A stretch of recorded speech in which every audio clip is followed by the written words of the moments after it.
Hello everyone, welcome to myth maths. Hope you are doing your great. और आज हम लोग स्टार्ट करने जा रहे हैं क्लास 10th साइंस। बहुत दिन हो गए थे हम मैथ्स पढ़ रहे थे और आज हम स्टार्ट करने जा रहे हैं क्लास 10th साइंस। ये हमारा साइंस का चैप्टर 1 का पहला लेक्चर होने जा रहा है और साइंस का भी पहला लेक्चर होने जा रहा है, जिसमें हम पढ़ रहे होंगे केमिकल रिएक्शन एंड इक्वेशन, जो कि होगा chapter number 1।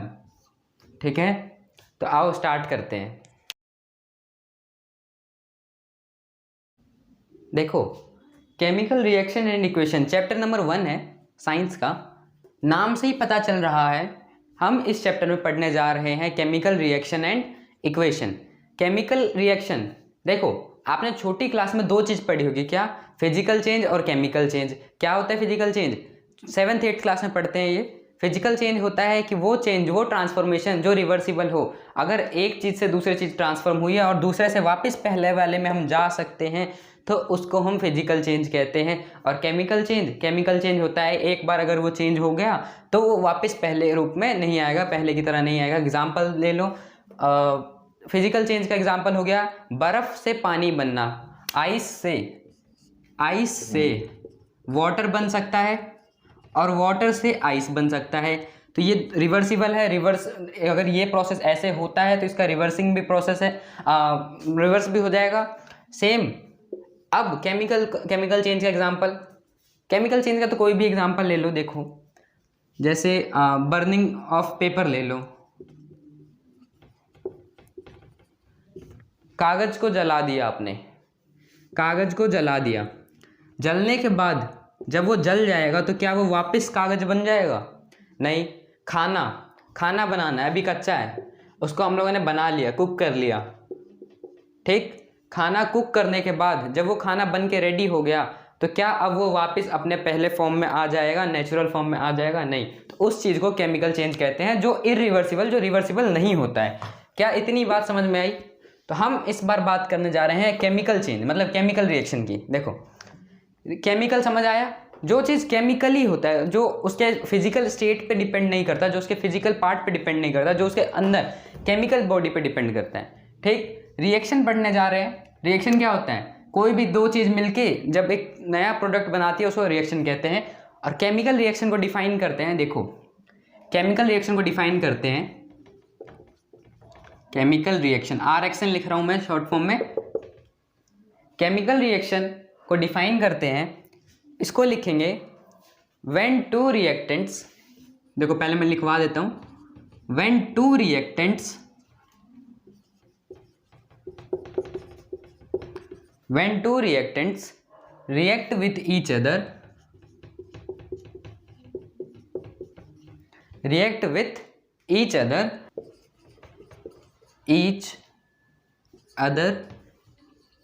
when two reactants react with each other to form a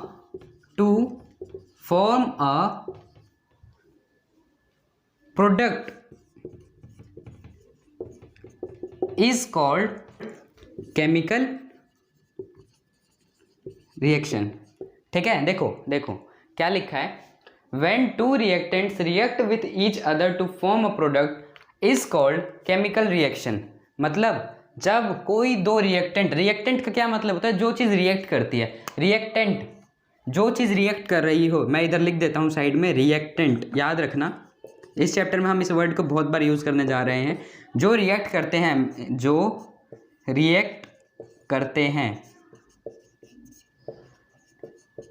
ठीक है, जो रिएक्ट करते हैं। रिएक्टेंट समझ आ गया? व्हेन टू रिएक्टेंट्स, दो रिएक्टेंट जब रिएक्ट करके एक नया प्रोडक्ट फॉर्म करते हैं, नया प्रोडक्ट बनाते हैं, उस प्रोसेस को हम केमिकल रिएक्शन कहते हैं। क्या ये बात समझ में आ रही है?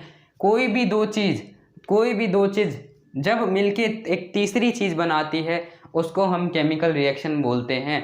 केमिकल रिएक्शन के कुछ एग्जाम्पल्स जो आपने नेचुरली डेली लाइफ में देखे होंगे, वो है, अभी गर्मी का सीज़न चल रहा है, दूध का सबसे अच्छा एग्जाम्पल देखो, मिल्क।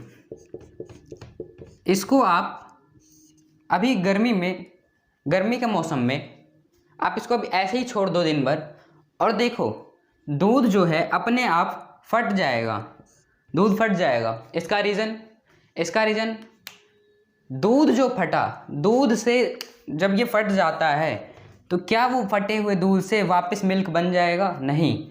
तो क्या ये केमिकल रिएक्शन हुआ? हाँ, ठीक। इसके साथ कुछ ना कुछ तो रिएक्शन हुआ, इसीलिए वो दूध जो है फट गया। क्या ये बात समझ में आई? ये डेली लाइफ का एग्जाम्पल है, ठीक है। ठीक, अब देखो यहाँ तक तो आपको समझ आ गया, ठीक है। अब हमें कैसे पता चलेगा कि केमिकल रिएक्शन हुआ है या नहीं? हमें कैसे पता चलेगा केमिकल रिएक्शन हुआ है या नहीं? इसके लिए मैं जो अभी 4 पॉइंट लिखवाने जा रहा हूँ to identify a chemical reaction, वो हैं, अगर आपको इन 4 में से कोई भी ऑब्जर्वेशन दिखे तो आप समझ जाना वहाँ पे केमिकल रिएक्शन हुआ है। सबसे पहला, चेंज ऑफ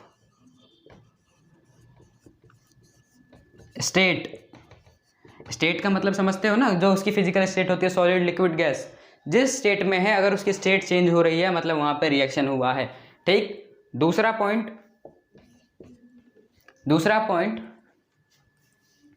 चेंज ऑफ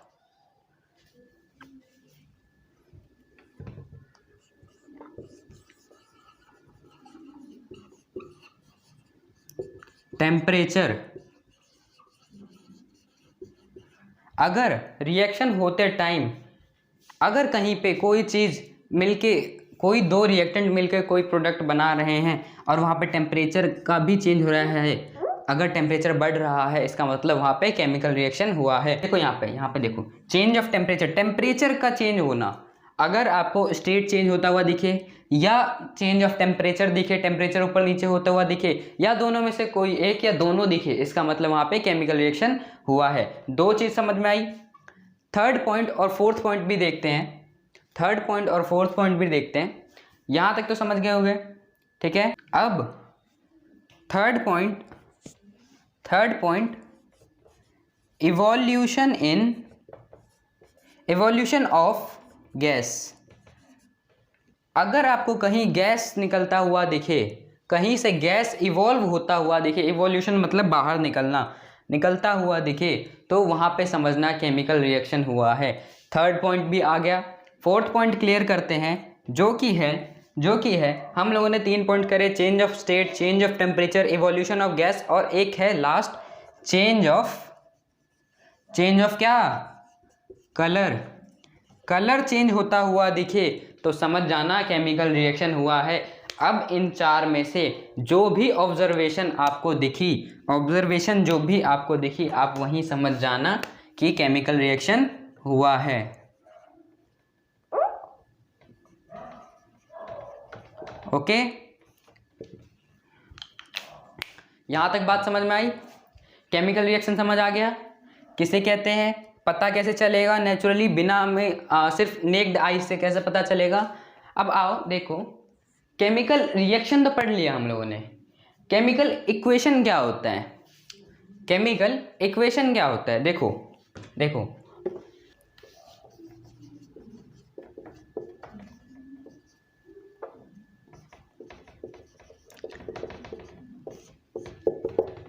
जो हमने केमिकल रिएक्शन कराया या देखा, केमिकल रिएक्शन तो मैंने आपको नेचुरली बताया। अब कुछ केमिकल रिएक्शन जो रियलिटी में आप साइंस में पढ़ने जाओगे, आप अभी पढ़ोगे, वो होने जा रहे हैं।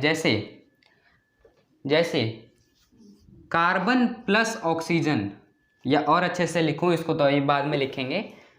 कार्बन को जब जलाया, कार्बन मतलब आप अभी कोयला समझ सकते हो, कोयला को एक तरह से कार्बन कह सकते हैं, ठीक। वैसे ये एक एलिमेंट होता है।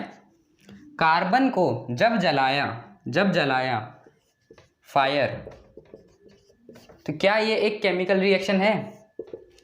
कार्बन को जलाना एक केमिकल रिएक्शन है? हाँ है। तो इसको हम किस तरह से लिखें ताकि ये रिप्रेजेंट हो जाए, हम इसको पेपर पे कैसे लिखें, ये तरीका ढूंढना था। तो जो तरीका ढूंढा गया उसको बोल दिया गया केमिकल इक्वेशन। कैसे लिखेंगे इसको बोल दिया गया, देखो, केमिकल इक्वेशन मतलब कार्बन प्लस प्लस क्या, आग। आग किसी भी चीज़ को जलाना, आपने ये बात समझी होगी, पढ़ा होगा, सुना होगा कि बिना ऑक्सीजन के कुछ भी नहीं जल सकता। आग को जलने के लिए, आग के लिए हमें ऑक्सीजन चाहिए होता है। तो क्यों बोलते हैं ऐसा? इसका मतलब होता है ऑक्सीजन चाहिए होता है का क्या मतलब, आप कार्बन जो है, कोई भी सब्जेक्ट, कोई भी ऑब्जेक्ट जब जलता है तो वो ऑक्सीजन से रिएक्ट करता है। इतना ध्यान रखना, किसी भी चीज़ की बर्निंग मतलब ऑक्सीजन से रिएक्शन, ठीक है। कार्बन प्लस ऑक्सीजन, कार्बन जब जला, कार्बन ने रिएक्ट किया ऑक्सीजन के साथ, तो क्या बना, कार्बन, कार्बन डाइऑक्साइड। ये होती है केमिकल इक्वेशन। केमिकल रिएक्शन बोलने को तो बोल दिया सर, कार्बन जब जला, carbon plus oxygen gives carbon dioxide, ठीक है, यहां तक समझ में आ गया। लेकिन अब ये भी हमें बड़ा लग रहा था, इंसान को आप जानते हो कितने ज़्यादा आलसी होते हैं, हमें अब इतना बड़ा कौन लिखेगा, तो इसको भी शॉर्ट फॉर्म में अब लिखने के लिए हम लोगों ने सोचा, जब जो जो लेटर से, जो जो अल्फ़ाबेट से इनको डिनोट किया जाता है, उन अब सिर्फ उससे ही हम जो है अब इसको लिख सकते हैं। जैसे कार्बन को किससे डिनोट किया जाता है, C से, प्लस ऑक्सीजन को O2 से, गिव्स कार्बन डाइऑक्साइड CO2। तो ये जो हमारा हुआ, इसको कह दिया गया chemical equation of a reaction, या simply chemical equation. C plus O2 gives CO2, ये एक एग्जाम्पल हो गया। एक एग्जाम्पल और लेते हैं, क्या, H2 प्लस O2 गिव्स क्या, H2O। ये क्या है, हाइड्रोजन, ये क्या है, ऑक्सीजन, और ये तो पता ही होगा, water. H2 plus O2 gives water. इस तरीके से लिखने को, किसी भी केमिकल रिएक्शन को इस तरीके से, उसको सिंबॉलिक फॉर्म में लिखने को, उसका केमिकल इक्वेशन कहते हैं। क्या यहाँ तक बात समझ में आ रही है? अब इसके बाद जब ये केमिकल इक्वेशन लिख दिया गया, तो कुछ रिएक्शन ऐसे भी मिले जहाँ पे ये जो केमिकल इक्वेशन है ये सूट नहीं कर रहे थे। क्या मतलब ये कि देखो, जब यह सेम रिएक्शन मैग्नीशियम को जलाया गया, मैग्नीशियम को Mg से डिनोट करते हैं, मैग्नीशियम को जलाया गया मतलब Mg का रिएक्शन कराया O2 से, तो जो प्रोडक्ट बना वो बना MgO, मैग्नीशियम ऑक्साइड। मैं इधर लिख देता हूं, मैग्नीशियम ऑक्सीजन और मैग्नीशियम ऑक्साइड, ठीक, मैग्नीशियम ऑक्साइड। यहां पे ये जो देखोगे, देखो गलती क्या हुई यहाँ पे, इस तरफ, इसको आप जैसे मैथ्स में इक्वल समझते हो वैसा समझो, इसके लेफ्ट हैंड साइड LHS में देखा गया मैग्नीशियम एक है, बना भी एक ही, बिल्कुल ठीक है। लेकिन ऑक्सीजन तो यहाँ पे 2 दिया था हमने, और यहाँ पे बना तो एक, तो वो एक ऑक्सीजन कहाँ गया, O2 था, दो एटम थे ऑक्सीजन के, और यहाँ पे हमें मिला एक, तो वो ऑक्सीजन गया कहाँ। इस हिसाब से ये जो हमारी केमिकल इक्वेशन थी ये तो गलत हो जानी थी। तो इसलिए इसको ठीक करने के लिए एक तरीका ढूंढा गया जिसको बोलते हैं बैलेंस करना, बैलेंसिंग ऑफ केमिकल इक्वेशन। अब इसको समझते हैं क्या होता है balancing of chemical equation. Video slow लग रहा हो तो आप 2x पे करके देख लो। 2x पे करके देखने से एक फ़ायदा होता है कि आपका माइंड और ज़्यादा कंसंट्रेटेड हो जाता है, क्योंकि 2x पे थोड़ी सी स्पीड फास्ट होती है और आपका माइंड उसको सुनने की कोशिश करता है, तो और पूरा कंसंट्रेशन वहाँ पे लगाता है। 2x पे करके देख सकते हो अगर स्लो लग रहा है, और वरना आप ऐसे पढ़ सकते हो। बैलेंसिंग ऑफ केमिकल इक्वेशन, ठीक। इसलिए अब ये होता क्या है बैलेंसिंग ऑफ केमिकल इक्वेशन, क्या होता है बैलेंसिंग ऑफ केमिकल इक्वेशन, कैसे करते हैं हम, आओ देखते हैं। देखो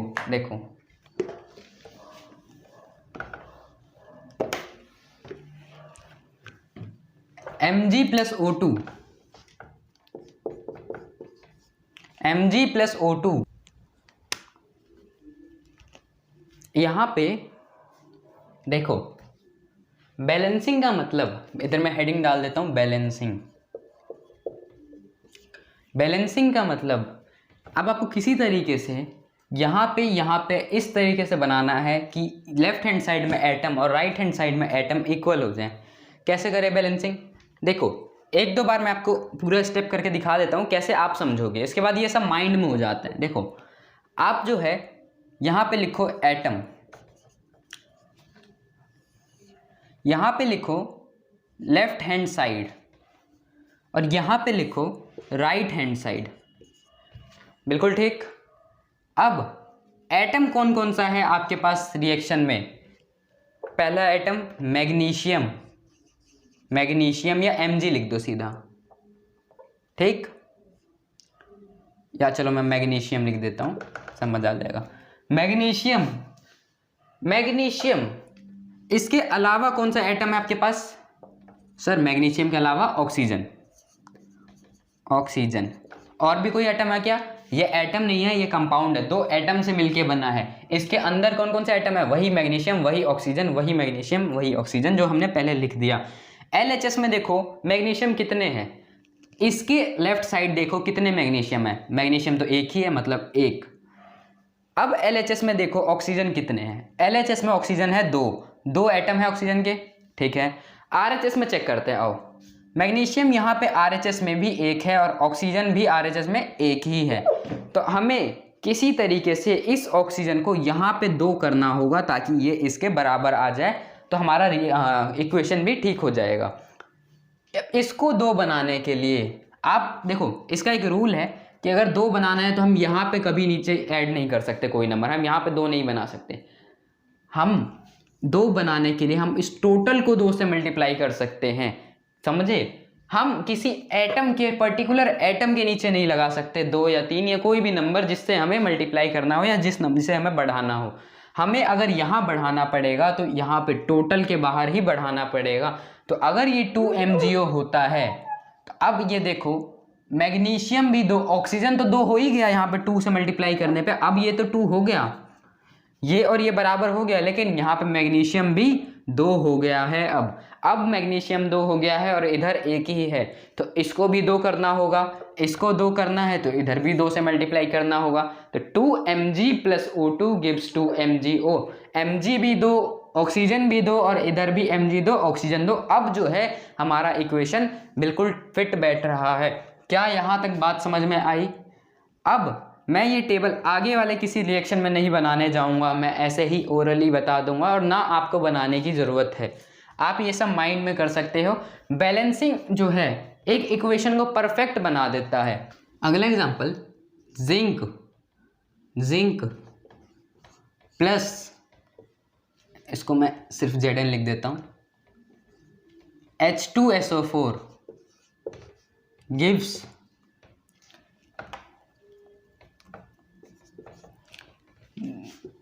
ZnSO4 + H2। क्या यहाँ तक बात समझ में आई? ये एग्जाम्पल है, विजिबल है? हाँ विजिबल है, ठीक है। जिंक प्लस H2SO4, ये क्या होता है? Sulphuric acid. ये नाम याद कर लेना, सल्फ्यूरिक एसिड। H2SO4 को बोलते हैं सल्फ्यूरिक एसिड, और ये जिंक प्लस H2SO4 मिलकर बनाता है जिंक सल्फेट प्लस H2, इसको बोलते हैं जिंक सल्फेट। और ये तो हाइड्रोजन है, पता ही होगा। इसको बैलेंस करके देखते हैं, या बैलेंस है या नहीं ये चेक करते हैं पहले। देखो जिंक LHS में 1 है, RHS में भी 1 ही है, ठीक है। जिंक हमारा जो है बिल्कुल ठीक है। हाइड्रोजन देखो, हाइड्रोजन 2 है, इधर भी 2 है, मतलब ये भी ठीक है। सल्फेट या सल्फर, S, सल्फर पहले देख लो, S यहाँ पे 1 है, यहाँ पे भी 1 है, बैलेंस है। जिंक चेक हो गया, सल्फर चेक हो गया, हाइड्रोजन चेक हुआ। ऑक्सीजन यहाँ पे 4 है, यहाँ पे 4 है, मतलब ये हमारी जो इक्वेशन है ये पहले से बैलेंस्ड है और इसे ही बैलेंस्ड केमिकल इक्वेशन कहते हैं, ठीक है। अब अगला एग्जांपल भी ले लेते हैं। देखो यहाँ पे बैलेंसिंग फिर चेक करो। आयरन, Fe बोलते हैं आयरन को डिनोट करते हैं Fe से। आयरन Fe, या इसको दूसरा नाम फेरिक भी बोलते हैं। फेरिक फेरस बोलते हैं, ये इसके ऑक्सीडेशन स्टेट के ऊपर डिपेंड करता है, नॉर्मली आयरन बोलते हैं। ठीक, Fe+H2O, Fe+H2O, आयरन कितना है यहाँ पे 1, यहाँ पे कितना, यही गड़बड़ हो गई। देखो आयरन यहाँ पे तो था 1, यहाँ बन गया 3, तो अब हमें सबसे पहले आयरन को बैलेंस करना होगा। देखो आयरन को बैलेंस करते हैं, 1 है 3 बनाना है, क्या करेंगे, इधर 3 लिख देंगे, यहाँ पे नहीं, यहाँ पे लिख ही नहीं सकते हैं, रूल है 3Fe, यहाँ पे अब Fe3 हो गया, बिल्कुल ठीक, 3 आयरन इधर 3 आयरन इधर, इधर मेरा Fe ठीक हो गया। अब H2 हाइड्रोजन, हाइड्रोजन यहाँ पे तो 2 है, यहाँ पे भी 2 है, हाइड्रोजन भी बिल्कुल ठीक है, मतलब हाइड्रोजन ठीक है। अब आयरन ठीक हो गया, हाइड्रोजन ठीक हो गया, ऑक्सीजन चेक करो, यहाँ ऑक्सीजन 1 ही है LHS में, और यहाँ पे 4, ये तो नाइंसाफ़ी है, क्यों, यहाँ पे ऑक्सीजन 1, यहाँ पे 4, मतलब यहाँ पे भी 4 होना चाहिए। अगर यहाँ पे ऑक्सीजन 1 ही था तो यहाँ पे 4 बन कैसे गया, इधर 4 बनाने के लिए हम यहाँ पे 4 नहीं लगा सकते, 4 लगाना होगा तो यहाँ पे लगाना होगा, समझ आया। अब यहाँ पे 4 लगते ही ऑक्सीजन तो बैलेंस हो गया, बट देखो आयरन भी बैलेंस था, 3Fe ऑक्सीजन 4। अब हाइड्रोजन देखो, एक देखो H2 और इधर 4 है, 4 × 2 8 हाइड्रोजन के एटम है, इसका मतलब है 4H2 का मतलब है H2 2 हाइड्रोजन का एक ग्रुप है, और ऐसे ग्रुप हमारे पास 4 हैं, तो कितने हाइड्रोजन हो गए 8, देखो गिन लो, 4 ग्रुप 2 हाइड्रोजन के, 1 2 3 4 5 6 7 और 8 हो गए, मतलब हाइड्रोजन इधर 8 होने चाहिए और इधर जो है 8 है, तो ये भी 8 हो गया। क्या अब समझ में आ रहा है, आयरन भी 3, ऑक्सीजन 4 और 4 और 4H2 मतलब 8 हाइड्रोजन, और इधर ये भी 8 होना चाहिए, तो 2 तो यहाँ पे है ही, 4 होना चाहिए। क्या ये बात समझ में आई, 4H2, ठीक है। आओ एक और एग्जांपल लेके देखते हैं, जिससे ये आपका टॉपिक क्लियर हो जाएगा, ठीक है। आओ देखो, अब एक एग्जांपल या एक होमवर्क आपके लिए, होमवर्क बैलेंसिंग का होमवर्क। देखो एक इक्वेशन दे रहा हूँ, उसको बैलेंस करना आपके लिए होमवर्क है, मतलब उसको अच्छे से प्रैक्टिस करना, आपको बैलेंसिंग का डाउट ही क्लियर हो जाएगा बिल्कुल। देखो होमवर्क है CO2 + H2O gives C6H12O6 + CO2 + O2 + H2O, ये आपका रिएक्शन है। In the presence of sunlight होता है ये, और क्लोरोफिल नाम समझ गए होगे, क्या चीज़ है ये, क्लोरोफिल। कौन सा रिएक्शन है ये रिएक्शन है फोटोसिंथेसिस तो पता होगा, फोटोसिंथेसिस। क्लोरोफिल क्या होता है, क्लोरोफिल होता है ग्रीन पिगमेंट्स प्लांट के अंदर जो भी ग्रीन पिगमेंट्स होते हैं, जो उनका ग्रीन कलर होता है, वो क्लोरोफिल की वजह से होता है, और ये आपका रिएक्शन है, और इसको आपको बैलेंस करना है। आंसर आपको इसकी एनसीईआरटी की बुक में मिल जाए। और करते हैं, क्वेश्चन आया है, बैलेंस करो sodium plus water gives sodium hydroxide. नाम अच्छे से देखते रहना, किसको क्या कहते हैं, सोडियम हाइड्रोक्साइड प्लस हाइड्रोजन, ये क्वेश्चन है। इसको बोल रहा है, पहले तो आप केमिकल इक्वेशन लिखो, फिर उसको बैलेंस करो, समझ आया, बैलेंस करो, sodium plus water gives sodium hydroxide और प्लस हाइड्रोजन। तो ठीक है, सोडियम को डिनोट करते हैं Na से, सोडियम को Na से डिनोट करते हैं, प्लस वाटर को H2O, ठीक है। इसके बाद रिएक्शन हुआ, सोडियम हाइड्रोक्साइड बोलते हैं, सोडियम हाइड्रोक्साइड OH। ये ध्यान देना, मैं किसको कैपिटल लिख रहा हूँ, किसको स्मॉल लिख रहा हूँ, डिनोट करते हुए किसी भी एलिमेंट को, अगर वो एक से ज़्यादा अल्फ़ाबेट है उसमें, तो पहला अल्फ़ाबेट कैपिटल होगा और आगे के स्मॉल होंगे। सोडियम में N capital, A small, oxygen को O से करते हैं, हाइड्रोजन को H से करते हैं, सोडियम हाइड्रोक्साइड प्लस हाइड्रोजन भी कह रहा है क्वेश्चन, मतलब H2, हाइड्रोजन अकेला नहीं, पूरा उसका मॉलिक्यूल, मतलब 2 एटम के साथ आता है। ठीक है, इसको चेक करते हैं बैलेंस है या नहीं है और हमें करना पड़ेगा या नहीं। सोडियम ठीक है हमारा, हाइड्रोजन 2 और हाइड्रोजन 2 और 1 3, यहाँ गलती हो रही है, हाइड्रोजन 2 हाइड्रोजन 3 मतलब गलती है। ऑक्सीजन भी बैलेंस है 1 और 1। देखो अब इसको बैलेंस करना है, तो 3 तो हम बना नहीं सकते। देखो 2 है, हम इसको किस नंबर से मल्टीप्लाई करेंगे कि 3 बन जाए, 3 हाइड्रोजन बन जाए, पॉसिबल नहीं है। तो एक काम करते हैं, यहाँ पे अगर मैं 2 लिख दूँ, तो देखो हाइड्रोजन कितने हो गए, 2 हाइड्रोजन यहाँ से, 2 यहाँ से, 4 हो गए, और यहाँ पे 4 बनाने के लिए मेरे को 2 से मल्टीप्लाई करना पड़ेगा। तो यहाँ तो हाइड्रोजन 4 हो गया। ऑक्सीजन कितना है 2O, मतलब 2 ऑक्सीजन है, 2 ऑक्सीजन यहाँ पे भी है, बिल्कुल ठीक। सोडियम यहाँ पे 2 हो गया और यहाँ पे 1 है, तो यहाँ पे 2 कर देंगे। क्या अब ये वैलेंस है, 2 सोडियम हो गया, 4 हाइड्रोजन हो गया, 4 हाइड्रोजन, 2 यहाँ और 2 ऑक्सीजन हो गया, क्या ये बात समझ में आई? इस तरह के क्वेश्चंस आपके इन टेक्स्ट क्वेश्चंस में भी हैं, एनसीईआरटी बैक एक्सरसाइज में भी हैं।